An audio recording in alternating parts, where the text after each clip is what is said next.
नमस्कार। सभी का नमस्कार। स्वागत है और हम लाइव हैं।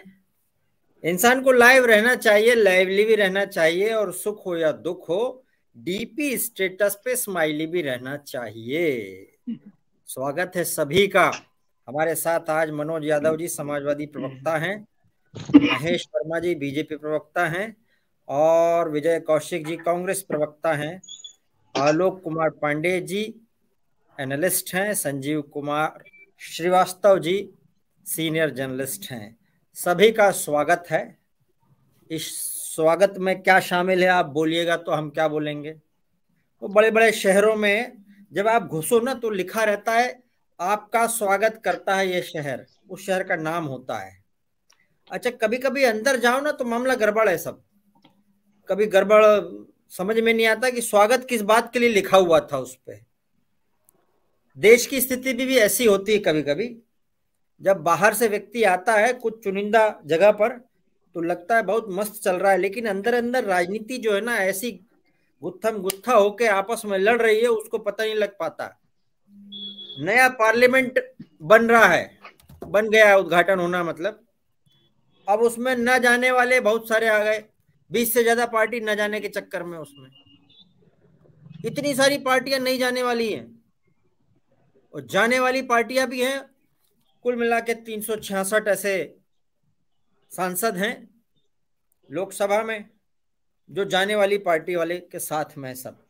मायावती जी ने समर्थन दे दिया है और हालांकि उन्होंने कहा कि मैं जा नहीं पाऊंगी क्योंकि व्यस्तता है किसी प्रोग्राम की।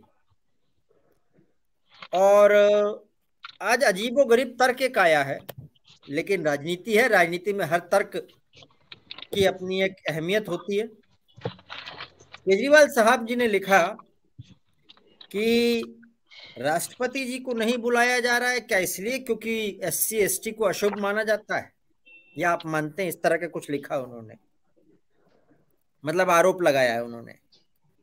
और सारी पार्टियां ये कह रही हैं जो नहीं आ रही हैं कि राष्ट्रपति को तो बुलाया ही नहीं, हम क्यों आए। अच्छा, वैसे एक बात तो यह है, कल भी हमने इस पे बहस की थी कि ये सारी पार्टियां आए तो किस मुंह से आए, इन्होंने तो विरोध किया था। ये सुप्रीम कोर्ट भी चले गए थे। अच्छा, अभी दोबारा चले गए सुप्रीम कोर्ट की राष्ट्रपति को बुलाया नहीं इस प्रोग्राम में, तो इस प्रोग्राम का हम विरोध कर रहे हैं, इसमें राष्ट्रपति को बुलाया जाए, इसकी याचिका पहुंच गई सुप्रीम कोर्ट में दोबारा। बड़ा गजब चल रहा है। वैसे राजनीति को जब पास से देखते ना अच्छा लगता है। आपस में ही लगे हैं, जनता का ही चिंता ही नहीं है, चल रहा है, खेल चल रहा है। विपक्ष मजबूत होना चाहिए, लेकिन विपक्ष यहां मजबूत है या फिर कुछ और मामला चल रहा है। बात करेंगे आज हम इस विषय पर, बात करेंगे और जरूरी भी है। आज अदमगोंड भी याद आ रहे हैं। रूह क्या, जिस्म तक सब कुछ खुलासा देखिए, आप भी भीड़ में घुसकर तमाशा देखिए। और मैं कुछ शब्दों की हेराफेरी करता हूं उनके ओरिजिनल शब्दों में। जो बदल सकती है इस दुनिया का मिजाज, उस राजनीति के पीढ़ी के चेहरे की हताशा देखिए। मैंने कुछ शब्द बदले हैं इसमें। ये जो राजनीतिक पीढ़ी चल रही है इस समय, ये ट्रांजिशन पीरियड की पीढ़ी है, क्योंकि ये देश को उस जगह ले जा सकती है जहां आने वाले 100 साल हमारे सुनहरे हो सकते हैं वाकई में। लेकिन छोटी छोटी चीजों में उलझे हुए हैं ऐसा लगता है हमको। बात करते हैं, अब सुप्रीम कोर्ट में जाने की क्या नौबत आई। ऐसा भी एक डेटा आया है कि राज्यपाल को तक नहीं बुलाया गया है जब विधानसभा का उद्घाटन हुआ है कुछ राज्यों में। इन्हीं पार्टियों के लोग हैं, वो भी इन्हीं पार्टियों के नेता हैं। बात करते हैं आज, हमारे साथ में मनोज यादव जी भी हैं, उन्हीं से शुरुआत करते हैं आज। मनोज जी, बुआ तो पहुंच रही हैं, फूफा पहुंच नहीं पा रहे। बुआ बोल रही हैं आ नहीं पाऊंगी, लेकिन समर्थन बुआ का है, फूफा ना पहुंच पा रहे। मनोज जी। जी बिल्कुल, देखिए उनका राजनीतिक दल है और अपनी पार्टी की राष्ट्रीय अध्यक्ष है, उनकी मर्जी हो जाए, उनकी मर्जी हो ना जाए। विपक्षी एकता की बात जो है वो बिंदुवार है, और वो जो विरोध जिस बात का है वो कोई ऐसा पॉइंट नहीं है जिस पॉइंट पे विपक्ष को शर्मसार होना पड़े। हमने विरोध किया था, विरोध इसलिए किया था क्योंकि कोरोना जैसी महामारी से हमारा देश लगभग 2-2.5 साल पस्त रहा। पूरी जनता देश की पस्त रही और देश की सरकारों ने राशन बांटा। जिस देश में 80-85 करोड़ लोगों को राशन दिया जा रहा था कि आपकी अर्थव्यवस्था पूरी चरमरा गई, वहां पे अगर 20,000 करोड़ से ऊपर की लागत का आप नई संसद बना रहे थे, ये तो 2 साल बाद 4 साल बाद भी बन सकती थी। हमारी देश और आर्थिक व्यवस्था की मजबूती की तरफ बढ़ता, तभी बन सकती थी। लेकिन प्रधानमंत्री मोदी जी ने किया, क्योंकि मोदी जी को इतिहास बदलना है, इतिहास के अक्षरों में नाम को लिखना है। आरएसएस का इतिहास बहुत शानदार नहीं रहा। इस बात को अगर मैं राजनीतिक दल की हैसियत से कह रहा हूं तो आप मेरी बुराई कर सकते हैं, लेकिन अगर एक विश्लेषक की हैसियत से देखेंगे तो आरएसएस का इस देश की आजादी से लेके अब तक कोई ऐसा योगदान नहीं रहा है जिस पे बड़ा गर्व प्रधानमंत्री महसूस को किया। आप आरएसएस का मानते हैं या प्रधानमंत्री को किसी पार्टी का मानते हैं? देखिए, बीजेपी का अगर कोई प्रधानमंत्री बन के बैठेगा तो वो आरएसएस का ही होगा। अटल जी को भी फाइल लेके जानी पड़ी थी आरएसएस कार्यालय नागपुर, रिपोर्टिंग कर ली थी आरएसएस ने, और मोदी जी समय समय पे जाते रहते हैं, ये भी सबको पता है। लेकिन मैं विरोधात्मक बात नहीं कर रहा हूं, मैं मूल्यों और सिद्धांतों की बात करना चाह रहा हूं।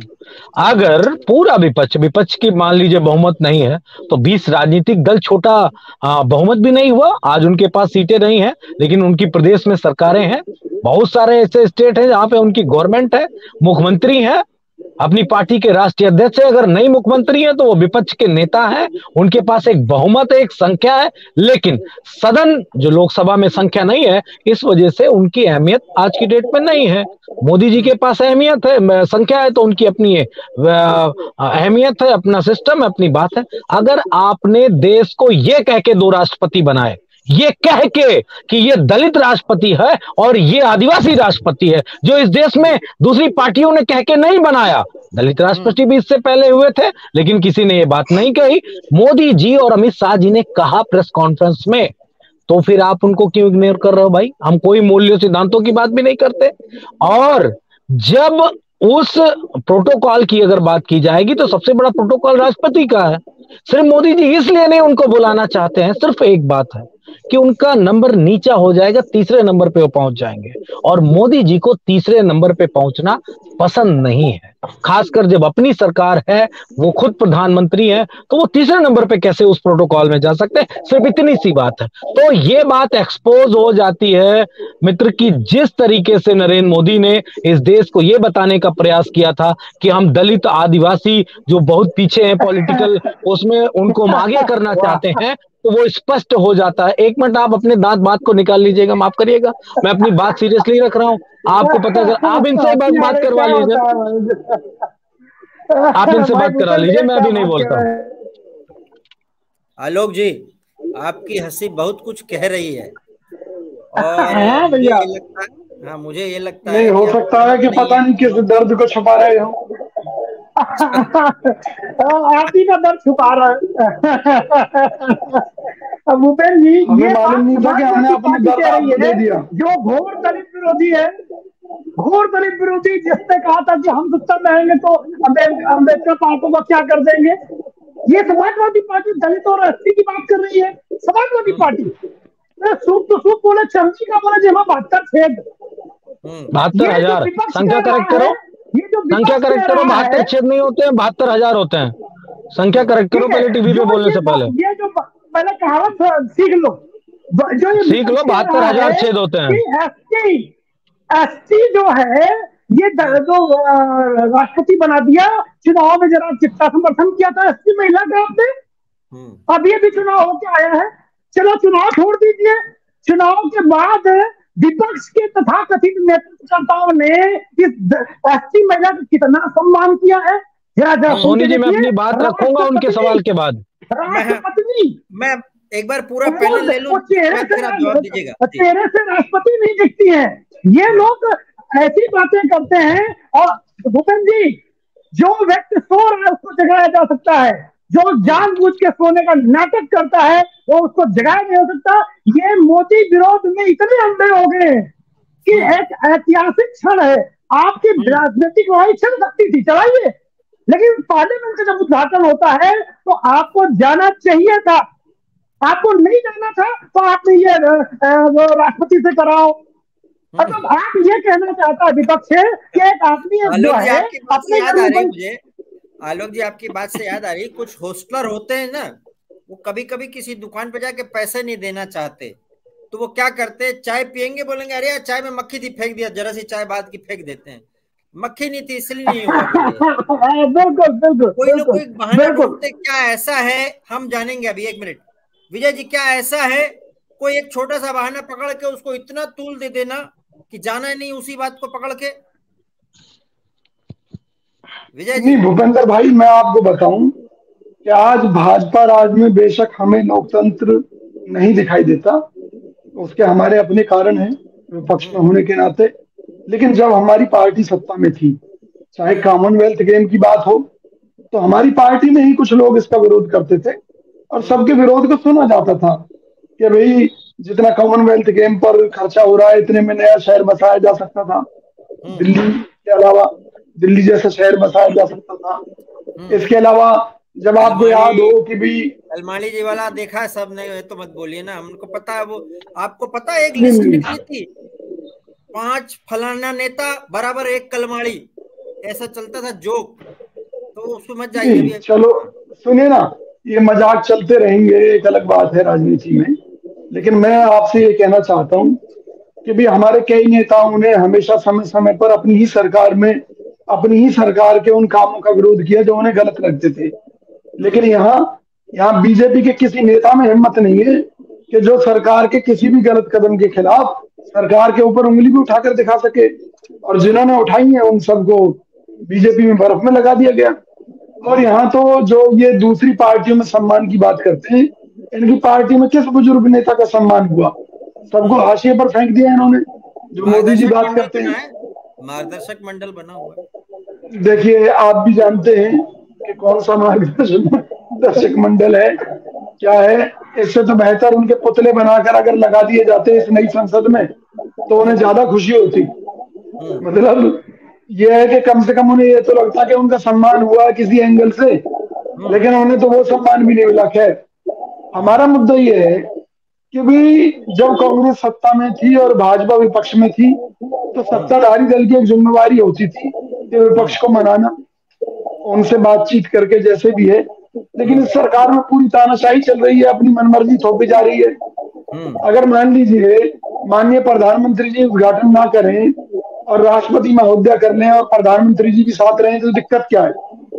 लेकिन ये है ना कि मैं कर रहा हूं, मैंने इस देश को बचा दिया, मैंने इस देश को मुसलमानों से बचा दिया, मैंने इस देश को पाकिस्तान से, जो मैं है अहंकार है। कांग्रेस पार्टी इस अहंकार का विरोध कर रही है और राहुल गांधी जी ने स्पष्ट कर दिया है कि जो अहंकार की इमारत खड़ी हो रही है हम इसका विरोध करते हैं। और सही मायने में तो लोकतंत्र में ये है कि सबको साथ लेकर चला जाता है। महेश जी, बड़ी पार्टी आप हो, बाकी पार्टियां इस वक्त मैंडेट लिए हुए नहीं है, आपके पास मैंडेट है, ठीक है, जिम्मेदारी आपकी बड़े भाई की बनती है। एक कवि ने कहा कि मौसम को प्यार से बुला क्यों नहीं लेते, वो रूठा है तो फिर मना क्यों नहीं लेते। अरे रूठे हैं ये लोग तो मना लीजिए आप, क्या दिक्कत है मनाने में, ले लीजिए साथ भाई बन के। नहीं, हम तो कभी इस चीज के लिए मना ही नहीं किए। विपक्ष के मित्रों को हमेशा हमने आदर के साथ, सम्मान के साथ और जनहित के मुद्दों पे हमने कई बार कहा कि आइए हम बैठ के बात करते हैं। उस चीज के लिए भी इनके पास समय नहीं था, उस चीज से भी ये भागते रहे। आज तो ये फिजूल की एक बात कर रहे हैं।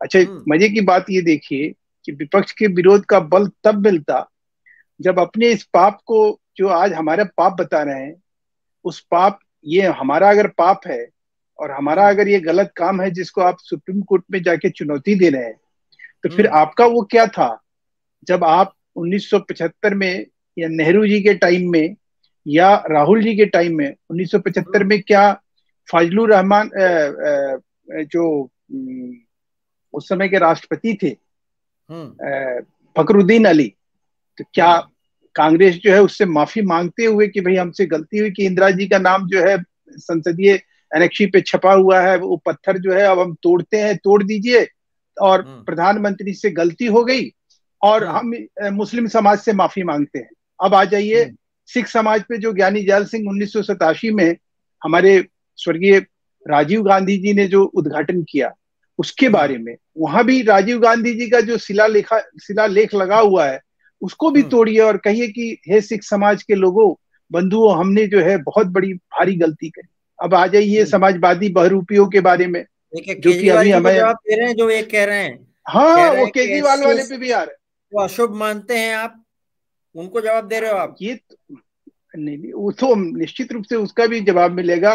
राजमहल और शीश महल में रहने वाला व्यक्ति आज जो है 150 करोड़ के महल में रहने, आप उनकी महल पे एक दिन आप लोग जाइए और देख के आइए कि, और उस पे कांग्रेस जो है, इनकी दिल्ली प्रदेश कांग्रेस जो है उसका, हाँ, उसके ऊपर जो है 28 एकड़ में दिल्ली में, क्या देश दुनिया में कहीं किसी का राजमहल नहीं होगा, निवास नहीं होगा, जो हमारे केजरीवाल साहब का, जो दलित और आदिवासियों की चिंता करते हैं। तो उनकी बात तो मत करिए, वो तो इस मतलब जो अपने मतलब